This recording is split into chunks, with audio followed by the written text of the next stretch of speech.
ಮತ್ತೊಮ್ಮೆ ಕನ್ನಡಿಗರ ಮೇಲೆ ಹಿಂದಿ ವಾಲಗಳು ದರ್ಪ ಮೆರೆದಿದ್ದಾರೆ. ಕಾಲೇಜಿನಲ್ಲಿ ಕನ್ನಡ ಮಾತನಾಡಂಗಿಲ್ಲ, ಫುಲ್ ಬೆದರಿಕೆ.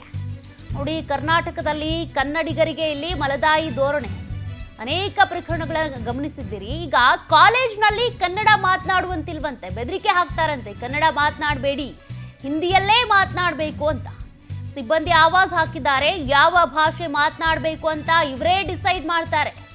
ಬನ್ನೇರುಘಟ್ಟ ರಸ್ತೆಯ ಎಎಂಸಿ ಕಾಲೇಜಿನಲ್ಲಿ ಸ್ಟೂಡೆಂಟ್ಸ್ಗೆ ಧಮಕಿ ಹಾಕಿದ್ದಾರೆ. ಕನ್ನಡ ಮಾತನಾಡಬೇಕು ಅಂದ್ರೆ ಮನೆಯಲ್ಲಿ ಮಾತನಾಡ್ಕೋ.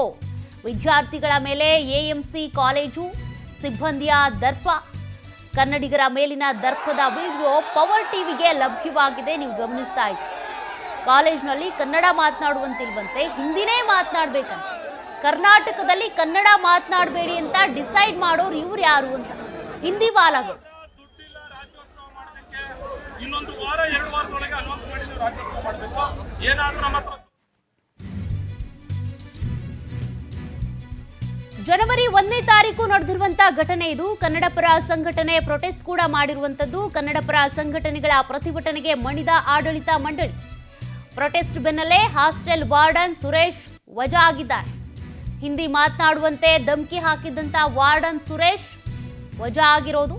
ಬನ್ನೇರುಘಟ್ಟ ಪೊಲೀಸ್ ಠಾಣೆಯಲ್ಲಿ ಪ್ರಕರಣ ದಾಖಲಾಗಿದೆ. ಇದಕ್ಕೆ ಸಂಬಂಧಪಟ್ಟಂತೆ ಹಾಸ್ಟೆಲ್ ವಾರ್ಡನ್ ಸುರೇಶ್ನನ್ನ ಪೊಲೀಸರು ಬಂಧಿಸಿದ್ದಾರೆ. ಕಾರಣ, ಕರ್ನಾಟಕದಲ್ಲಿ ಕನ್ನಡ ಮಾತನಾಡಬೇಡಿ ಅಂದ್ರೆ ಹೇಗೆ, ಕರ್ನಾಟಕದಲ್ಲಿ ಹಿಂದಿನೇ ಮಾತನಾಡಬೇಕು ಅಂದ್ರೆ ಹೇಗೆ, ಮನೇಲಿ ಹೋಗಿ ಕನ್ನಡ ಮಾತನಾಡಿ, ಇಲ್ಲಿ ಹಿಂದಿನೇ ಮಾತನಾಡಿ ಅಂತಾರಂತೆ. ಹೀಗಾಗಿ ಕನ್ನಡ ಪರ ಸಂಘಟನೆಗಳು ಪ್ರತಿಭಟನೆ ಮಾಡಿವೆ. ಏನಾದ್ರೂ ನಮ್ಮ ಹತ್ರ ದುಡ್ಡಿಲ್ಲ ಗಿಡ್ಡಿಲ್ಲ ಅಂದ್ರೆ ಸರ್ ನಾವು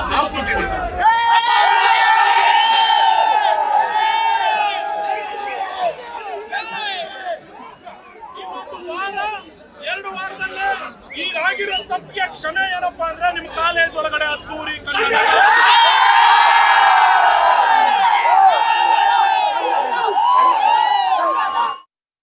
ಎಎಂಸಿ ಕಾಲೇಜಲ್ಲಿ ಒಬ್ಬ ವಾರ್ಡನ್ ವಿದ್ಯಾರ್ಥಿಗಳಿಗೆ ಕನ್ನಡ ಇಲ್ಲಿ ಮಾತಾಡುವಾಗಿಲ್ಲ, ಮಾತಾಡೋದಿದ್ರೆ ನಿಮ್ಮ ಮನೇಲಿ ಮಾತಾಡ್ಕೋ, ಇಲ್ಲಿ ಅದಕ್ಕೆ ಅಧಿಕಾರ ಇಲ್ಲ ಅಂತ ಹೇಳಿ ದಬ್ಬಾಳಿಕೆ ಮಾಡಿರ್ತಕ್ಕಂಥದ್ದು, ದೌರ್ಜನ್ಯ ಮಾಡಿರ್ತಕ್ಕಂಥದ್ದು, ಕನ್ನಡ ವಿರೋಧಿತನವನ್ನು ಮಾಡಿರ್ತಕ್ಕಂಥದ್ದನ್ನು ವಿರೋಧಿಸಿ ನಾವೆಲ್ಲ ಕನ್ನಡ ಪರ ಹೋರಾಟಗಾರರು ಇವತ್ತು ಎಎಂಸಿ ಕಾಲೇಜ್ ಮುಂದೆ ಬಂದಿದ್ದು, ಒಂದು ಬೃಹತ್ ಹೋರಾಟವನ್ನು ಹಮ್ಮಿಕೊಂಡಿದ್ದು.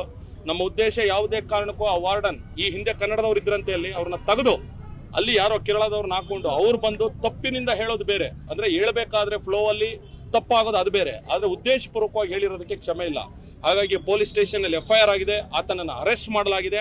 ಜೊತೆಗೆ ಬಂದು ಆತನನ್ನು ಈ ಕಾಲೇಜಿಂದ ಸಂಪೂರ್ಣವಾಗಿ ಟರ್ಮಿನೇಟ್ ಮಾಡಲಾಗಿದೆ. ಮತ್ತೆ ಇನ್ನೊಂದಷ್ಟು ಸಮಸ್ಯೆಗಳಿತ್ತು ಸೆಕ್ಯೂರಿಟಿಗೆ ಸಂಬಂಧಪಟ್ಟಂಗೆ. ಇಲ್ಲಿ ಸೆಕ್ಯೂರಿಟಿ ಗಾರ್ಡ್ ಒಂದಷ್ಟು ಸಮಸ್ಯೆ ಮಾಡ್ತಾ ಇದ್ದಾರೆ. ಆಮೇಲೆ ಅಲ್ಲಿ ಊಟ ಬಡಿಸೋರು ಕೂಡ ಉತ್ತರ ಭಾರತದವರಂತೆ, ಎಲ್ಲಿಗೆ ಬಂದ್ಬಿಡ್ತೋ ಪರಿಸ್ಥಿತಿ. ಹಾಗಾಗಿ ಕಾಲೇಜು ಮಂಡಳಿಗಳು, ಇದು ಒಂದೇ ಕಾಲೇಜ್ ಅಲ್ಲ, ಹಲವಾರು ಖಾಸಗಿ ಕಾಲೇಜುಗಳು ಬೆಂಗಳೂರಲ್ಲಿ ಇವತ್ತು ಕನ್ನಡ ಉಪನ್ಯಾಸಕರನ್ನ ಟಾರ್ಗೆಟ್ ಮಾಡಿ ಅವ್ರನ್ನ ತೆಗೆಯುವಂಥದ್ದು, ಮತ್ತೆ ಒಂದಷ್ಟು ಕನ್ನಡ ವಿದ್ಯಾರ್ಥಿಗಳ ಮೇಲೆ ದಬ್ಬಾಳಿಕೆ ಮಾಡೋದು. ಉತ್ತರ ಭಾರತದವ್ರು ಮಾತ್ರ ದುಡ್ಡು ಕೊಡೋದು ಫೀಸು, ಕನ್ನಡದ ಮಕ್ಕಳೇನು ಕೊಡಲ್ವಾ? ಇಲ್ಲಿ ನಾವು ದುಡ್ಡೇ ಕೊಟ್ಟು ಬರೋದು. ಆದ್ರೆ ಒಬ್ರಿಗೊಂದು ರೀತಿ ಧೋರಣೆ ತೋರೋದಿದೆಯಲ್ಲ, ಅದನ್ನ ನಾವು ಯಾವ್ದು ಕಾರಣಕ್ಕೂ ಒಪ್ಪಲ್ಲ. ಈ ಒಂದು ಘಟನೆ ಇಡೀ ರಾಜ್ಯ. ಡೀಟೇಲ್ಸ್ ಕೊಡ್ತಾರೆ ಪ್ರತಿನಿಧಿ ರಾಘವೇಂದ್ರ. ನಮ್ ಕರ್ನಾಟಕಕ್ಕೆ ಬಂದು ಕನ್ನಡ ಮಾತನಾಡಬೇಡಿ, ಹಿಂದಿನೇ ಮಾತನಾಡಿ ಅಂತ ಹೇಳೋದಕ್ಕೆ ಇವ್ರು ಯಾರು? ನಮ್ಮ ಕನ್ನಡ ಶಾಲೆಗಳಲ್ಲಿ ಇಂಥವ್ರನ್ನ ಯಾಕೆ ನೇಮಕ ಮಾಡ್ಕೊಳ್ಳಲಾಗ್ತಾ ಇದೆ ಅಂತ? ಎಸ್ ಸೌಖ್ಯ, ಈ ಒಂದು ಘಟನೆ ಆಗಿರುವಂತದ್ದು ಬೆಂಗಳೂರಿನ ಬನ್ನೇರುಘಟ್ಟ ರಸ್ತೆಯ ಎಎಂಸಿ ಕಾಲೇಜಿನಲ್ಲಿ. ಕೇವಲ ಇದು ಮಾತ್ರ ಅಲ್ಲ, ಇದಕ್ಕೂ ಮೊದಲು ಕೂಡ ಈ ರೀತಿಯ ಒಂದು ಸಾಕಷ್ಟು ಆರೋಪಗಳೇ ಕೇಳಿ ಬಂದಿವೆ.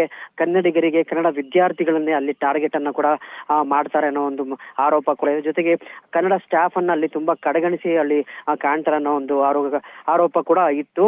ಇದಕ್ಕೆ ಒಂದು ತಾಜಾ ಉದಾಹರಣೆ ಎಂಬಂತೆ ಇದೀಗ ಅಲ್ಲಿನ ಒಂದು ಹಾಸ್ಟೆಲ್ ವಾರ್ಡನ್ ಏನಿದ್ದಾನೆ, ನಾವು ಕನ್ನಡ ಮಾತಾಡೋದಿಲ್ಲ, ನೀವು ಕನ್ನಡದಲ್ಲಿ ಮಾತಾಡಬಾರ್ದು, ಇದು ಕಾಲೇಜು ಇನ್ಸ್ಟಿಟ್ಯೂಟ್, ಕನ್ನಡದಲ್ಲಿ ಮಾತಾಡ್ಬೇಕಾದ್ರೆ ನೀವು ಹೋಗಿ ಮನೆಯಲ್ಲಿ ಮಾತನಾಡ್ಕೊಳ್ಳಿ ಅಂತ ಉದ್ಘಾಟನವನ್ನ ತೋರಿಸಿರುವಂತದ್ದು. ಇದೇ ವಿಚಾರ ಕಳೆದ ಒಂದು 5 ದಿನಗಳ ಹಿಂದೆ ಸುಮಾರು 31ನೇ ತಾರೀಕು ಡಿಸೆಂಬರ್ 31ರಂದು ನಡೆದಿರುವಂತಹ ಒಂದು ಘಟನೆ ಇದಾಗಿದೆ. 5 ದಿನದಿಂದ ಕಾಲೇಜು ಆಡಳಿತ ಮಂಡಳಿಯವರು ಅದರ ಬಗ್ಗೆ ತಲೆ ಕೂಡ ಕೆಡಿಸ್ಕೊಂಡಿಲ್ಲ, ಯಾವುದೇ ರೀತಿಯ ಒಂದು ಕ್ರಮವನ್ನು ಕೂಡ ತೆಗೆದುಕೊಳ್ಳಿಲ್ಲ. ಈಗ ಆ ಒಂದು ವಿಡಿಯೋ ವೈರಲ್ ಆಯ್ತು. ಇವತ್ತು ಹೋರಾಟ ಕೂಡ ಆಯ್ತು, ಕಾಲೇಜಿನ ಮುಂಭಾಗದಲ್ಲಿ ಪ್ರತಿಭಟನೆಯನ್ನ ಕೂಡ ಮಾಡಿದ್ರು. ಈ ಸಂದರ್ಭದಲ್ಲಿ ನಾವು ಅವ್ರನ್ನ ಸಸ್ಪೆಂಡ್ ಮಾಡ್ತಿದ್ದೀವಿ ಅಂತೇಳಿ ಒಂದು ಕಣ್ಣೊರೆಸುವಂತ ಒಂದು ಕೆಲಸವನ್ನ ಮಾಡಿ ಎಎಂಸಿ ಕಾಲೇಜಿನವರು ಒಂದು ಲೆಟರ್ ಅನ್ನ ಏನೋ ಅವನಿಗೆ ನೀಡಿರುವಂತದ್ದು. ಇದಕ್ಕೂ ಮೊದಲೇ ಏನೋ ಪೊಲೀಸರು ಅವನ ಬಂಧನವನ್ನು ಕೂಡ ಮಾಡಿದ್ದಾರೆ. ಸುರೇಶ್ ಅನ್ನೋ ಒಂದು ವಾರ್ಡನ್ ಏನಿದ್ದಾನೆ ಆತನ ಬಂಧನ ಕೂಡ ಆಗಿದೆ. ಈಗಾಗಲೇ ಅವನ ವಿಚಾರಣೆಯನ್ನ ಕೂಡ ಈಗ ಪೊಲೀಸರು ಮಾಡ್ತಿರುವಂತದ್ದು. ಇಲ್ಲಿ ಎಲ್ಲೋ ಒಂದ್ ಕಡೆ ಕಾಲೇಜು ಆಡಳಿತ ಮಂಡಳಿ ವಿರುದ್ಧ ಸಾಕಷ್ಟು ಈ ರೀತಿಯ ದೂರುಗಳು ಪದೇ ಪದೇ ಕೇಳಿ ಬರ್ತಾ ಇದ್ರು ಕೂಡ ಎಲ್ಲೋ ಒಂದ್ ಕಡೆ ಈ ಕಾಲೇಜು ಆಡಳಿತ ಮಂಡಳಿಯವರು ಯಾವುದೇ ರೀತಿಯ ಒಂದು ಕ್ರಮಗಳನ್ನ ತೆಗೆದುಕೊಳ್ತಾ ಇಲ್ಲ. ಅದಕ್ಕೆ ಒಂದು ತಾಜಾ ಉದಾಹರಣೆ ಅಂದ್ರೆ ಈ ಒಂದು ಘಟನೆ ಆಚೆ ಬಂದಿರುವಂತದ್ದು. ಸೌಖ್ಯ. Thank you Raghavendra ಡೀಟೇಲ್ಸ್ಗೆ.